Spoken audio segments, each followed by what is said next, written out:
Hello दोस्तों, स्वागत है आपका अपने यूट्यूब चैनल गायत्री मेडिकल में, जहां आप पाते हैं दवाइयों की संपूर्ण जानकारी। आज के इस वीडियो में हम बात करेंगे कफ सिरप के बारे में।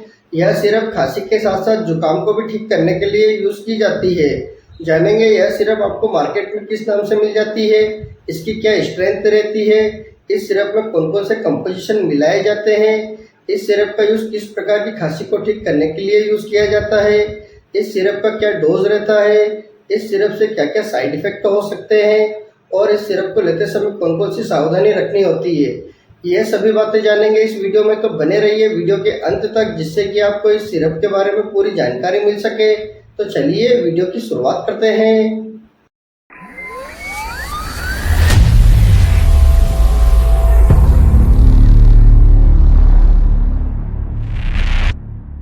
इस सिरप के कंपोजिशन तथा ड्रग स्ट्रेंथ की बात करते हैं तो यह 3 कंपोजिशन की एक दवा है, जिसमें डेक्स्ट्रोमेथार्फेन 10 mg, क्लोरफेनेरामिन 2 mg, फिनाइलेफ्रिन 5 mg पर 5 ml की स्ट्रेंथ में मिलाई जाती है।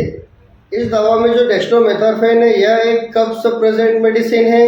यह हमारे ब्रेन में आने वाले कफ के सिग्नल को रोकती है। और जो क्लोरफेनेरामिन है यह एक एंटी हिस्टामिन मेडिसिन है, जो कि एलर्जिक सिम्टम्स को कम करने का कार्य करती है। और जो फिनाइलेफ्रिन है यह एक नेजल डिकंजेस्टेंट मेडिसिन है और यह हमारी नाक की नसों को फैलाती है और नेजल ब्लॉक को खोलने का कार्य करती है। अब बात कर लेते हैं ब्रांड नेम की। इस कफ सिरप के ब्रांड नेम की बात करते हैं तो यह आपको मार्केट में बहुत सारे ब्रांड नेम से मिल जाती है, जैसे Alex, Tusq DX, Phensedyl DX, अस्ताकाइन डीएक्स, कोरेक्स डीएक्स। ये कुछ पॉपुलर ब्रांड नेम है। हो सकता है आपके एरिया में किसी और ब्रांड नेम से मिले तो आप उसे भी यूज कर सकते हैं। और यह सिरप आपको शुगर फ्री तथा नॉन शुगर फ्री के फॉर्म में मार्केट में आसानी से मिल जाती है और इसे आवश्यकता के अनुसार यूज किया जाता है। अब बात कर लेते हैं किन किन कंडीशन में इस सिरप का यूज किया जाता है। तो इस सिरप का यूज मुख्य रूप से कफ एंड कोल्ड यानी कि खांसी तथा जुकाम दोनों को एक साथ ठीक करने के लिए किया जाता है। यदि किसी व्यक्ति को जुकाम हुआ है और साथ में हल्की खांसी चल रही है तो उसको ठीक करने के लिए इस सिरप का यूज किया जाता है। और यदि किसी व्यक्ति को जुकाम बहुत ज़्यादा हो रहा है और इस सिरप से ठीक नहीं हो पा रहा है तो उस समय व्यक्ति को एंटी कोल्ड तथा एंटीबायोटिक मेडिसिन दी जाती है।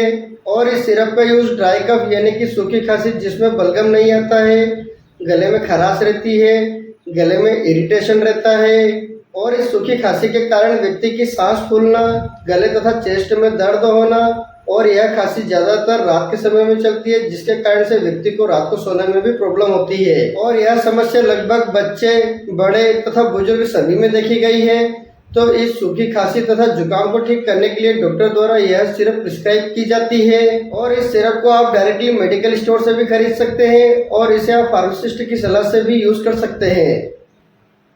अब बात कर लेते हैं डोज की। इस कफ सिरप के डोज की बात करते हैं तो इस सिरप को व्यक्ति की बीमारी तथा एज और वेट के हिसाब से इस सिरप का डोज दिया जाता है। इस सिरप के कॉमन डोज की बात करते हैं तो एडल्ट व्यक्ति को 10 ml दिन में 2 से 3 बार लेने की सलाह दी जाती है।